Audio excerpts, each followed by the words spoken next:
नमस्कार, कशिश न्यूज के इस स्पेशल बुलेटिन ग्राउंड जीरो में आपका स्वागत है। आपके साथ मैं हूं करिश्मा। इस स्पेशल बुलेटिन में हम आपको गांव से लेकर शहरों तक की खबरों से रूबरू करवाते हैं। हमारे संवाददाता ग्राउंड जीरो से खबरों की पीछे की सच्चाई आप तक पहुंचाते हैं।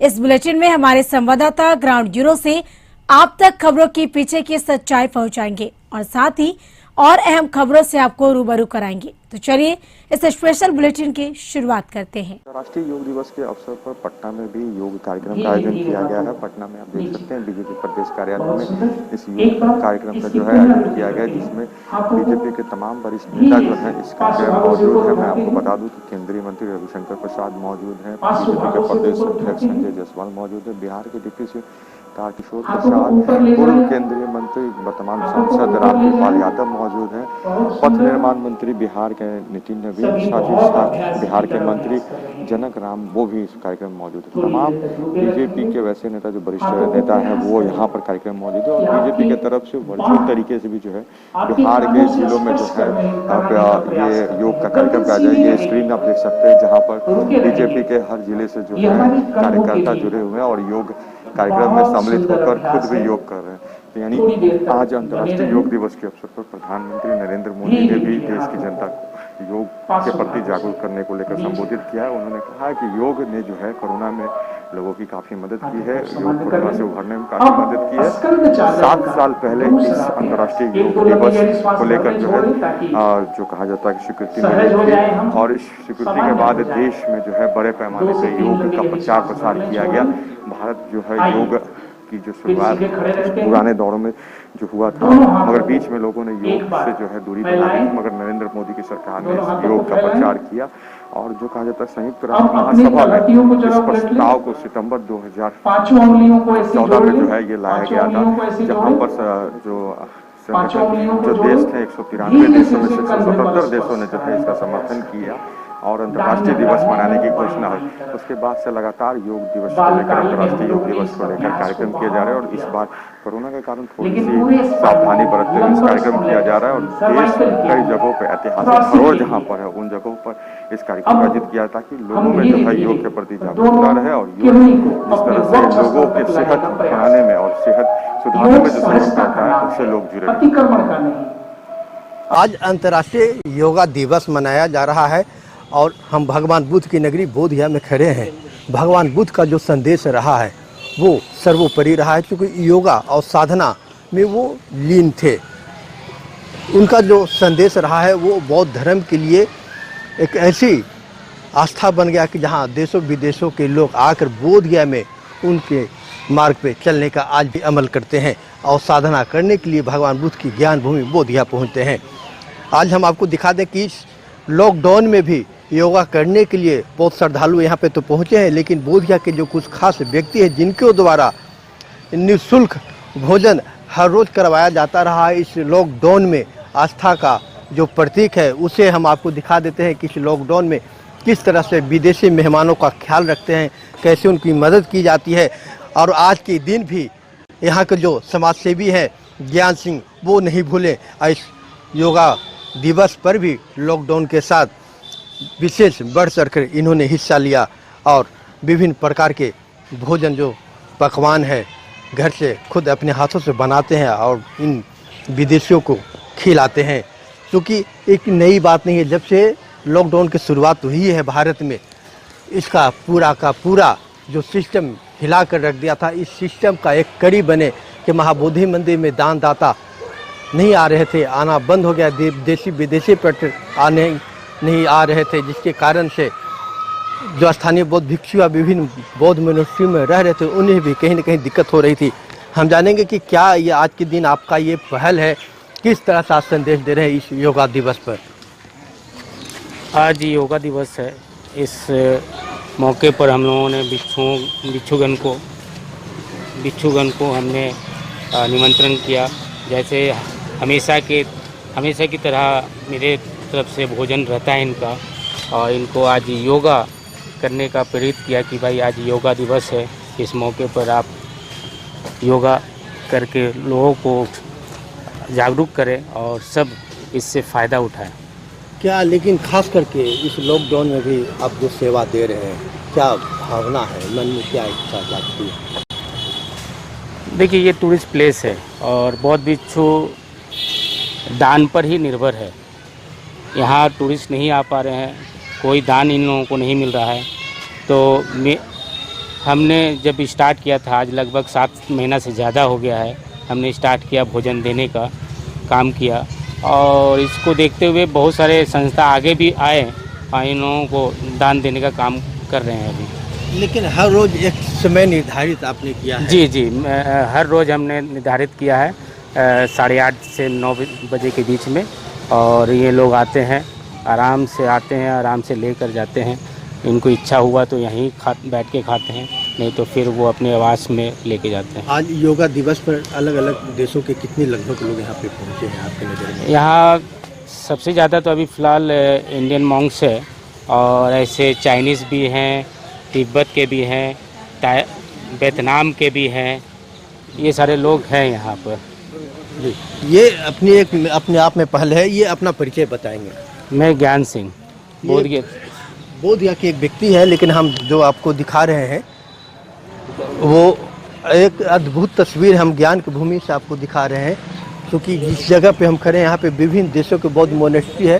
श्रीलंका है, आपका तिब्बत है, पास में ही भूटान का भी मोनेस्ट्री है। तो कई ऐसे मोनेस्ट्री है कि जहाँ लोग रह रहे हैं, उस मठ मंदिर में रह रहे हैं।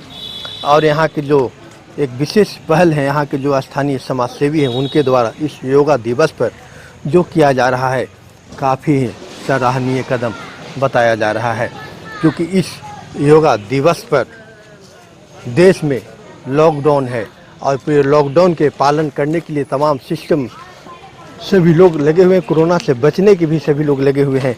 लेकिन यहाँ पे के तमाम बौद्ध भिक्षु मॉन्क्स अलग अलग देशों के रह रहे हैं, जिन्हें विशेष ध्यान यहाँ के स्थानीय लोगों के द्वारा वर्तमान में रखा जा रहा है।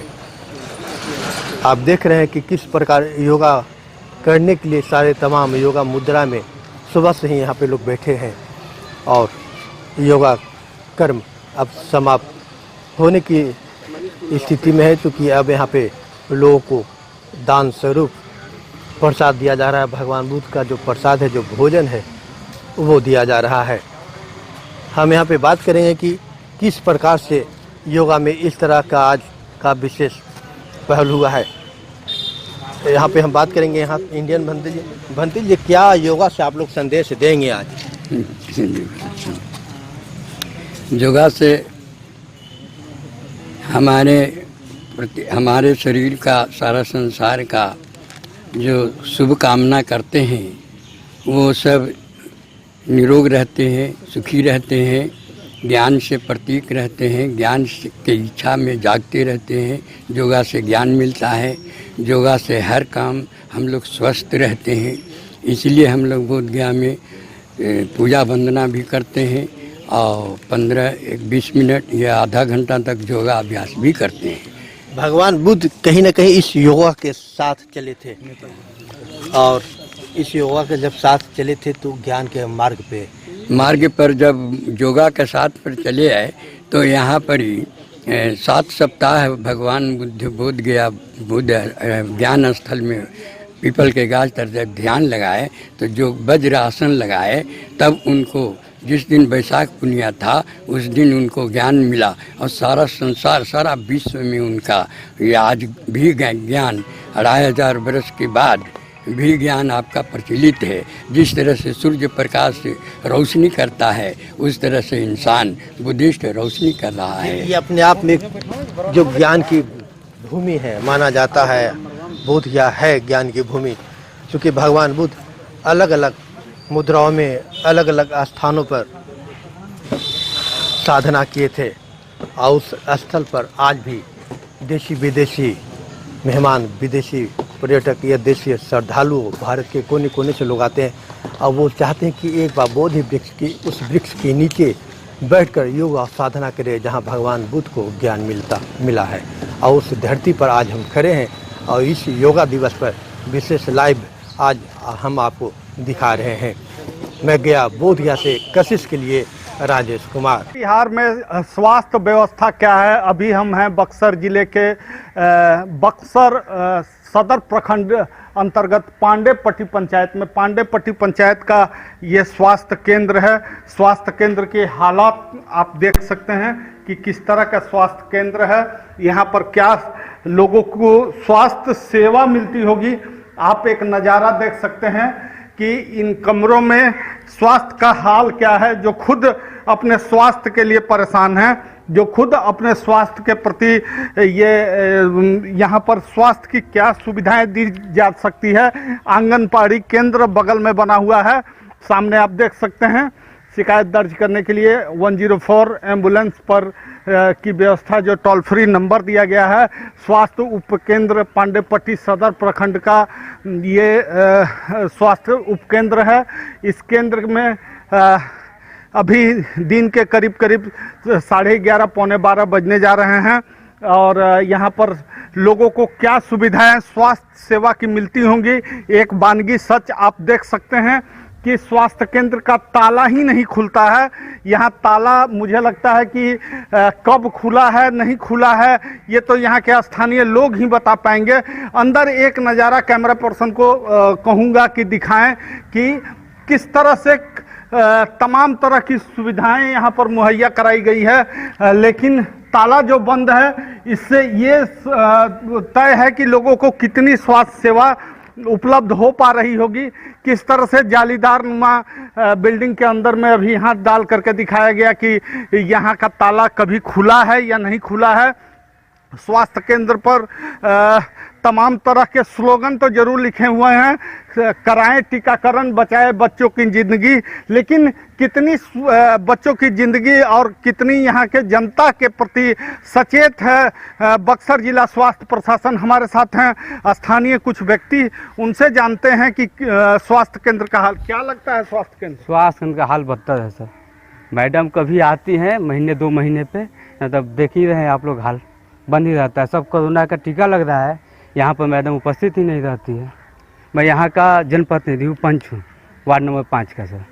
लेकिन देखिए स्थिति, एक बार तो आई थी, मैंने बोला तो बोली ठीक है हम लोग समय मिलते आते हैं। आंगनबाड़ी वहाँ बैठ जाती हैं कभी कभी, यहाँ आते हैं, लेकिन जो बना हुआ है उनके लिए स्वास्थ्य केंद्र ये यहाँ बैठना चाहिए आकर उनको। लेकिन क्या कहा जाए, कभी ताला खुलता है, कभी महीने 2 महीने पे खुल जाता है और चली जाती हैं। मैंने कोई बड़ी पदाधिकारी जांच वगैरह में कोई नहीं आते हैं। हाँ, जब जांच में आते होंगे तब खुलता होगा।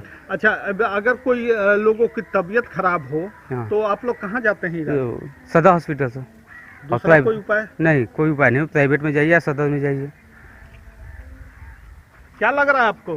ठीक है, आप देख ही रहे हैं, कोई अधिकारी आता नहीं है, ना कोई डॉक्टर बैठता है, ना कोई मैडम बैठता है, सब वही तरह ताला लॉक रहता है। दुखी मन से दर्द बयां कर रहे हैं यहाँ के स्थानीय लोग और उनका दर्द भी वाजिब है कि कोरोना संक्रमण काल चल रहा है। फंगस, ब्लैक फंगस की अगर हम लोग बात करते हैं तब ये है। इसके बाद जिस तरह से अभी वैक्सीनेशन का एक अभियान पूरे देश स्तर पर चल रहा है, उसमें बिहार के बक्सर के पांडेपट्टी पंचायत में वैक्सीनेशन का कार्य के लिए अभी तरस रहा है। यहाँ का जो पांडेपट्टी का इलाका है वहाँ के लोग लगातार वैक्सीन की मांग कर रहे हैं। बावजूद इसके स्वास्थ्य केंद्र यहाँ पांडेपट्टी का कभी खुलता ही नहीं है और यहाँ के लोग वैक्सीन की मांग कर तो जरूर रहे हैं, लेकिन स्वास्थ्य केंद्र नहीं खुलने का लोगों में दर्द है। बबलू उपाध्याय, कशिश न्यूज, बक्सर। फिलहाल रुकते एक छोटे से ब्रेक के लिए। ब्रेक के बाद भी ग्राउंड जीरो से हमारी एक खास रिपोर्ट जारी रहेगी। वो खबर जो आम लोगों से जुड़ी हुई है, जिसका आम लोगों के जनजीवन पर खासा प्रभाव पड़ रहा है। तो देखिए ये खास खबर। कोरोना वैक्सीनेशन को लेकर टीके का महाअभियान शुरू होने वाला है। इस महाअभियान के तहत जो है लगभग 6 महीने में 6 करोड़ लोगों को टीका लगाने का लक्ष्य रखा गया है। निश्चित तौर पे एक पहल कोरोना वैक्सीनेशन को लेकर। हालांकि कटिहार में और सीमांचल के इलाके में ये शिकायत आ रही थी कि कुछ लोगों के मन में भ्रांति है कि कोरोना के वैक्सीन लेने से उनकी मौत हो जाएगी। इस दिशा में कटिहार के जिला पदाधिकारी उदयन मिश्र ने अलग अलग समुदाय के धर्म गुरुओं के साथ और बुद्धिजीवियों के साथ बैठक कर इस भ्रांति को दूर करने की कोशिश की। उन्होंने तमाम लोगों को बताया कि कोरोना से लड़ने का एकमात्र उपाय जो है वैक्सीनेशन ही है। वैक्सीनेशन के अलावा इसके लिए इस वैक्सीनेशन के अलावा कोई कारगर उपाय कोरोना से लड़ने के लिए नहीं है। ये आज हम लोगों ने जितने भी हमारे हेल्थ पार्टनर्स हैं, यूनिसेफ हो, पिरामल, सबके साथ हम लोगों ने एक बैठक ऑर्गेनाइज़ की है जिसमें सभी धर्मों के जो धर्मगुरु हैं उन्होंने भाग लिया है। और हम लोगों ने वैक्सीन क्यों आवश्यक है और सबको लेना चाहिए उसके संबंध में उन लोग को जागरूक भी किया है। और उन लोग सबों की जो भ्रांति थी वो हम लोगों ने दूर करने की भी कोशिश की है। और बैठक के बाद ये लग रहा है कि वो लोग सब लोग अपने अपने समुदाय में जाएंगे और लोगों को प्रेरित करेंगे वैक्सीनेशन लेने की। और हम लोगों ने टारगेट रखा है कि इस साल के अंत तक जितने भी एलिजिबल लोग हैं इस ज़िले में वो सभी वैक्सीनेटेड हो जाएंगे। बैठक में जो अलग अलग समुदाय के हिंदू, मुस्लिम, सिख, ईसाई सभी समुदाय के धर्मगुरु शामिल हुए और उन्होंने स्पष्ट तौर पे कहा कि वो अपने क्षेत्र में जाकर अपने समुदाय के लोगों को कोरोना वैक्सीन लेने के लिए जागरूक करेंगे। अब देखने वाली बात होगी कि धर्मगुरुओं के साथ बैठक क्या रंग लाता है। और सूबे में जो टीके का महाअभियान शुरू होने वाला है उस दिशा में जो सूबे के मुख्यमंत्री है उन्होंने जो पहल की है, निश्चित तौर पर इसके लिए अलग अलग जिले के जिला पदाधिकारियों को टास्क दिया गया। टास्क फोर्स समिति की बैठक की गई है। तो इधर जो धर्मगुरुओं के साथ बैठक करके जो भ्रांति दूर करने की बात कही गई, इस दिशा में जिला पदाधिकारी ने बैठक की है।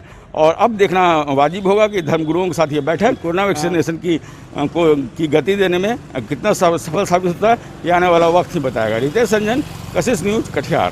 किशनगंज जीआरपी पुलिस ने भारी मात्रा में गांजा बरामद किया है।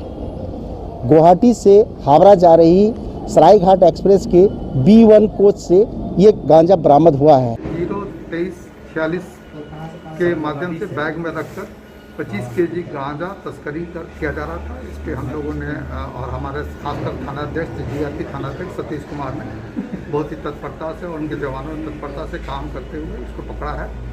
आप देख रहे हैं किशनगंज में सतत ये निगरानी रखी जा रही है और हर दिन दारू, शराब, स्मैकियर्स पे कार्रवाई की जा रही है। हम लोग माननीय मुख्यमंत्री जी का जो ये है कि यहाँ पर किसी भी तरह का बर्दाश्त नहीं किया जाएगा, किसी भी तरह के नशा और नशा मुक्ति के लिए हम लोग संकल्पित हैं। और इसी कड़ी में आज 25 के लिए कल रात में 25 केजी गांजा पकड़ाया गया है। मजिस्ट्रेट की तैनाती की गई है। शहनवाज हुसैन नियाजी SDM किशनगंज यहाँ आए थे, उनकी देखरेख में गांजे को सील किया जा रहा है। इस गांजे के साथ में किसी की कोई गिरफ्तारी नहीं हुई है। अब आगे की जांच की जा रही है। अब्दुल करीम, कशिश न्यूज़, किशनगंज। जल जमाव की समस्या पूरे पटना में है और एक मतलब पिछले बार भी आया था, इस बार तो कुछ निजात मिला है। लेकिन हम अभी खड़े हैं राजधानी पटना से सटे फतुहा नगर परिषद में और ये जो नज़ारा आप देख रहे हैं ये फतुहा नगर परिषद का वार्ड नंबर 22 है। और ये जो सड़क आप देख रहे हैं ये स्टेट हाईवे सड़क है। पटना से बख्तियारपुर स्टेट हाईवे इसे कहा जाता है। पहले NH30 था, नेशनल हाईवे, और 4 साल पहले 4 लाइन बनने के बाद ये स्टेट हाईवे में तब्दील है। और ये देख रहे हैं कि ये भीड़ की में तब्दील हो चुका है। ये सड़क ये गाड़ियों का प्रत्येक दिन 10,000 से ज़्यादा गाड़ियों का आवागमन होता है। लेकिन ये स्थिति जैसा कि यहाँ बात सब लोग बताए कि लगभग 15-20 दिनों से जब से मानसून आया तब से यही स्थिति है। और उस पर नगर परिषद कोई भी इस पर सुनवाई नहीं कर रहा, जिसको लेकर आज फतुहा नगर परिषद के 27 वार्ड के सभी पार्षद और पार्षद प्रतिनिधि आज इस जल जमाव में आकर आंदोलन किए हैं। ये जो है 15 दिन से जो मौसम आया है उस दिन से इस सड़क पर जल जमाव की स्थिति बना हुआ है और पहले साल भर से भी बना हुआ था। तो हमने कार्यपालक पदाधिकारी को बोले तो एक मोटर दिए, वो मोटर से पानी गंगा जी में खिंचा करके गिरता है।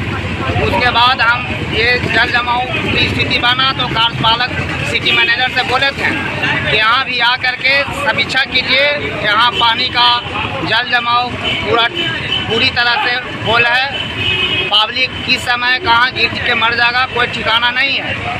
तो कहें कि आएंगे, लेकिन अभी तक वो सोए हुए हैं, वो आते नहीं है, कार्यपालक आता नहीं है। आंदोलन सबसे बड़ी बात है कि जनता इन्हें चुन कर अपनी समस्या को दूर करने के लिए भेजा था। लेकिन ये लोग खुद सड़क पर जो अफसरशाही है, अफसरशाही के कारण इन्हें खुद सड़क पर आना पड़ गया है।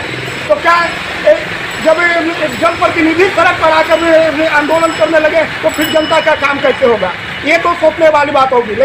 लेकिन क्या जो अधिकारी लोग हैं तो क्या उन्हें दिखाई नहीं देता है कि जो नए, जैसा कि प्रशासन ने बताया कि ये जो बड़ा नाला है इसकी उड़ाही के लिए कई बार टेंडर के लिए बोला गया, लेकिन अभी तक अधिकारी महोदय इस पर कोई संज्ञान नहीं दिए।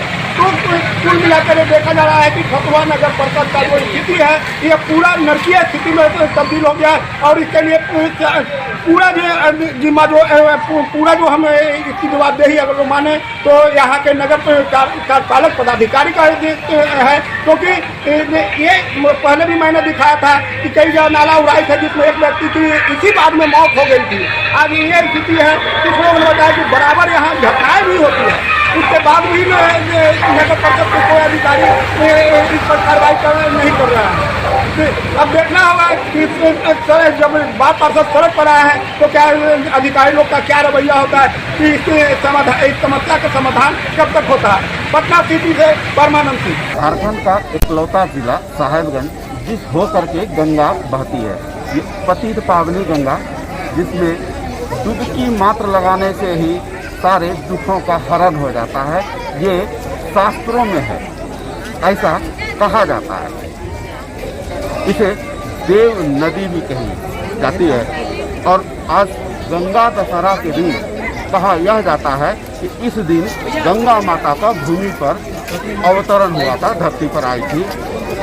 राजा सगर के 60,000 जो पुत्र थे उनको मुक्ति दिलाने के लिए राजा भगीरथ ने कड़ी तपस्या की थी और उसके उपरांत गंगा माता का अवतरण धरती पर हुआ था और उन भगीरथ के जो राजा सगर के जो पुत्र हैं उनको मुक्ति मिली थी और ये आज का ही दिन है। इसे हम हिंदू सनातन धर्म के लोग बड़े ही धर्मोल्लास से मनाते हैं और आज का दिन हम दिखाना चाहेंगे। ये साहेबगंज गंगा तट है और ये हम दिखाना चाहेंगे कि ये इस तरह की पूरी साज सज्जा है, सजाई गई है गंगा तट की। और अब ये संध्या का समय है, यहाँ पर बनारस से 60 पंडितों की टोली आई है, उसमें सभी है, जिसमें कि शंखनाद करेंगे, वो पंडित की जो समूह है शंखनाद करेंगे, तो डमरू वादन होगा, काल भैरव डमरू की संज्ञा दी गई है। ये सारे लोग बनारस से आए हैं। आज गंगा दशहरा पुण्य पावन तिथि है और गंगा जी की उत्पत्ति आज ही के दिन हुई थी और उनके भागीरथ के द्वारा जो लाया गया था। राजा कपिल की दिलीप के 60,000 पुत्र थे जिनकी मृत्यु हो चुकी थी कपिल देव मुनि के चलते, और उन्हीं की महत्वाकांक्षाओं को देख करके उन्हीं की पुण्य स्मृतियों को, पुण्यात्माओं को पावन करने के लिए माँ गंगा का अवतरित हुई थी और धरा पर जिस दिन आई थी वो आज ही का दिन था। और आज के स्नान से यह जो है पुण्य पितरों की यह तर्पण होती है और पुण्य की तिथि प्राप्ति होती है। सारे टीम तैयार है जो कि धूपती से धूप दान करेंगे, डमरू वादन करेंगे और शंखनाद करेंगे। ये सारे टोली पहुँची हुई है, पूरे धार्मिक वातावरण है, वैदिक मंत्रोच्चारण के साथ यहाँ पर अभी गंगा महाआरती का आयोजन होगा, गंगा माता की आरती होगी। श्रद्धालु भी जुड़े, जबकि ये दिखाना चाहेंगे कि गंगा दशहरा का दिन है, ये सिर्फ साहेबगंज नहीं बल्कि आसपास के जिले के लोगों को जो जानकारी मिल पाई कि गंगा महाआरती का आयोजन हो रहा है गंगा तट पर साहेबगंज में, सारे लोग जुटे हैं। हालांकि हम यह भी कहना चाहेंगे अब तक तो यहाँ पर कार्यक्रम होता रहा गंगा महाआरती का, इस गंगा दशहरा के दिन वो हजारों की संख्या में पहुँचे, लेकिन अभी परिस्थिति है, इस स्थिति के अनुसार श्रद्धालु यहाँ पर आए हैं और यहाँ पर सारे दिन है और अब जब ये प्रारंभ होगा महाआरती का, गंगा महाआरती का, श्रद्धालु इस गंगा महाआरती का लाभ लेंगे। इसके साथ इस ग्राउंड जीरो में फिलहाल इतना ही। आप बने रहे कशिश न्यूज के साथ। नमस्कार।